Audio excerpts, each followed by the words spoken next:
You want to make an investment? Well, the price of this guitar will cost you more than a small family apartment. My name's Stu, and if you're not familiar with the video series, I recommend you go to my guitar channel playlist. There you can start at video number 1, which covers my journey back to playing guitar after a 40-year hiatus, and I cover all kinds of guitars, amplifiers, pedals and lots more.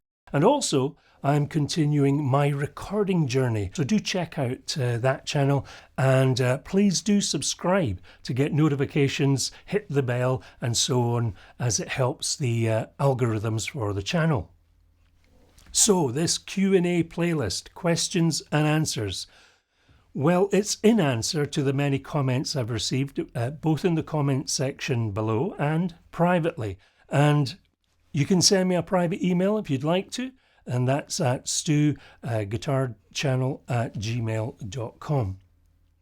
In the previous Q&A video, we looked at music gear getting damaged in the post, and this week I continue to answer questions from quite a diverse list of requests to make videos on various topics, from writing music for film production,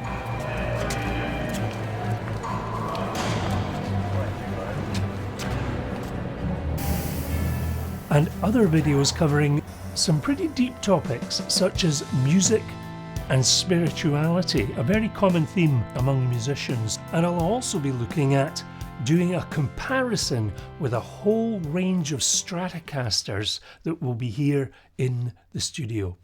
So do look out for that.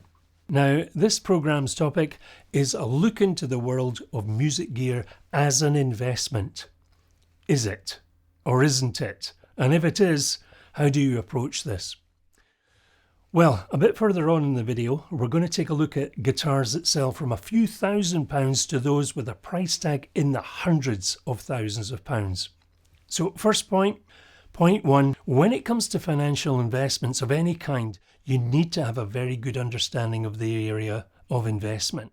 From the simple pension fund through to buying real estate and a whole host of things that people collect and invest.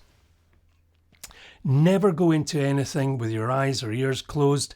It's also important to understand the principle of demand and supply. If there's a demand, then you have a case for selling a product. However, while there might be a demand, there may only be a small number of people who can afford the asking price.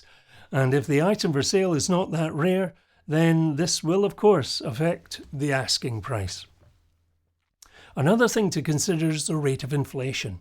You may have purchased a guitar for, say, £1,000 back in 2010, and hypothetically you managed to sell it for £1,000 in 2023, thinking, wow, I've just got my money back.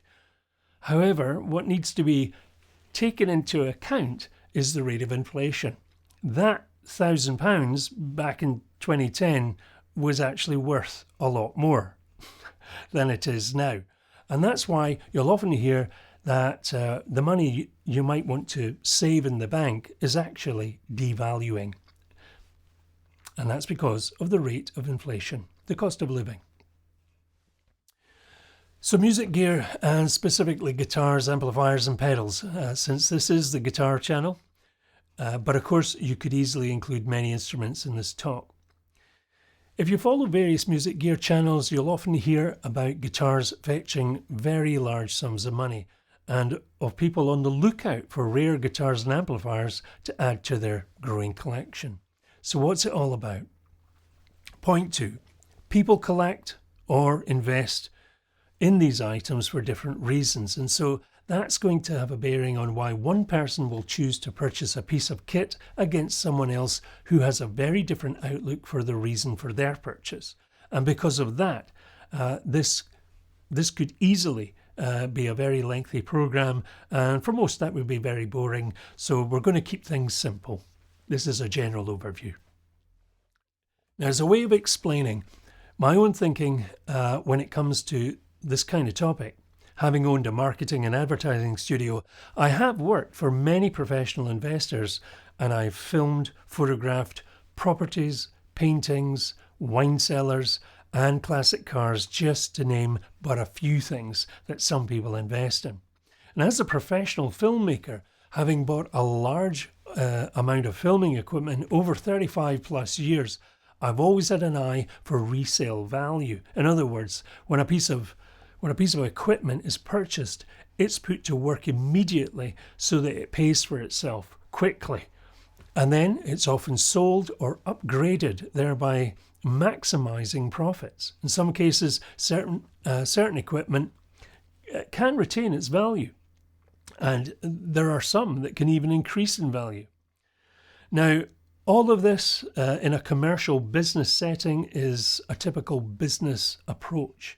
So you could say there are no emotional ties. For example, I never purchased equipment because I liked the colour or the shape or because it looked cool. It was business. My point being, there were no emotional purchases. And for those looking to invest in music gear, the principle should pretty much be the same. Now, I should say a professional musician will have a particular approach to the equipment that they own compared to the enthusiast or the professional investor. So that's another topic. So as an enthusiast, you may personally love a particular guitar type, and that's great. That's a good reason to purchase that guitar, as it should encourage you to play it more. But the question we're asking here in this video, could it be a viable investment? Well, point 3, vintage equipment as an investment.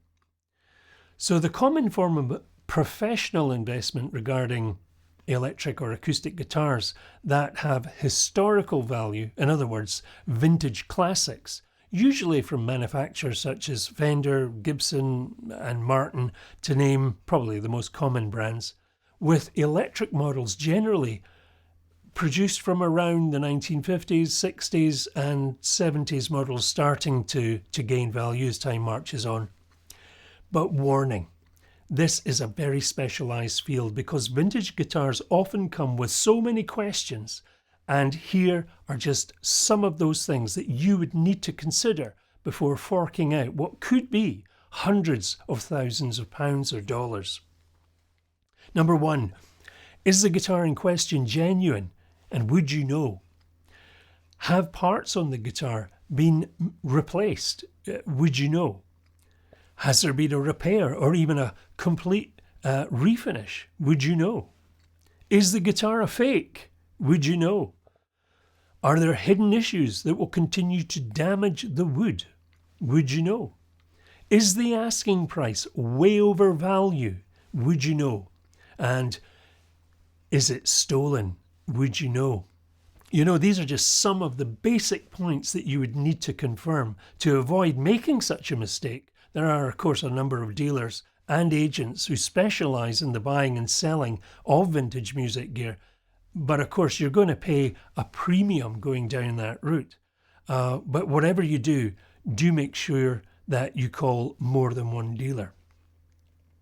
So, vintage guitars as an investment. Well, like any investment, if you enter the marketplace when prices are very high, then more often than not, a dip is going to come in the market, and that's going to be right around the corner, and your investment could drop in value by a long way. Now, when I did some research recently into this topic, I came across data showing vintage guitar sales over the last 20 odd years. And while some folks have done really well, others have lost a great deal of their invested money. Now, can the investment regain ground? Sure. But once again, this is not for the faint of heart. And while I'm no financial advisor, this is best avoided unless you know what you're doing and you're also happy to take the risk. The other critical point to consider is the actual ownership of an expensive vintage guitar. You need to keep it in a stable environment, keeping it safe from adverse atmospheric conditions, let alone fire or theft. Hank's Vintage Guitars in Denmark Street, London, are very well known for their knowledge in specialist instruments, and indeed have a long list of famous recording artists who visit their shop. And they were really kind, and they let me show some examples of vintage guitars and the kind of prices that they sell for. So here we have some of those images. We've got a 1964 SG Special for the modest sum of just over £6,000. And moving up in price, we have a 1965 Fender Stratocaster for £12,500.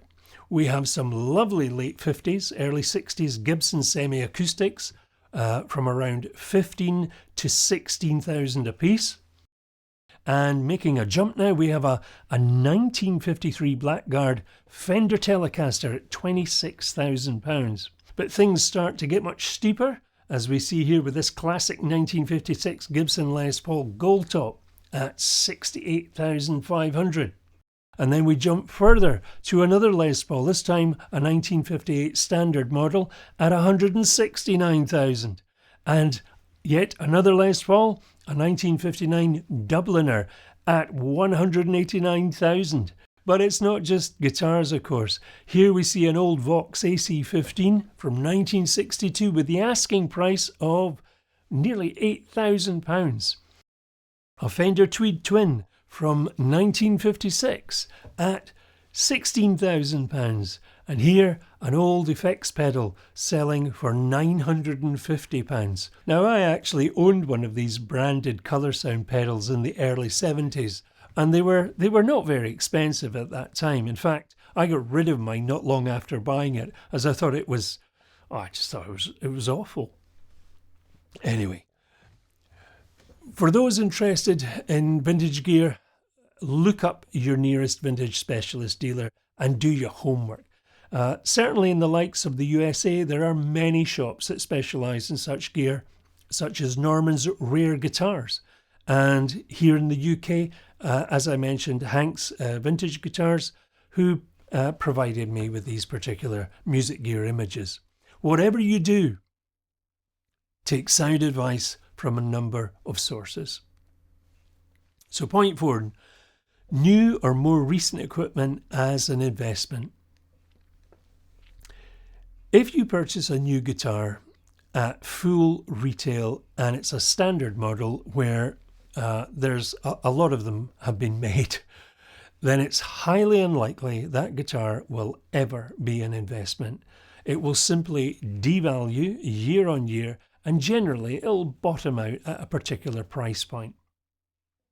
If you purchase a limited edition model, usually at a higher price tag, and it's a guitar that has high demand, then you could, as many do, flip or do a quick resale at a higher asking price.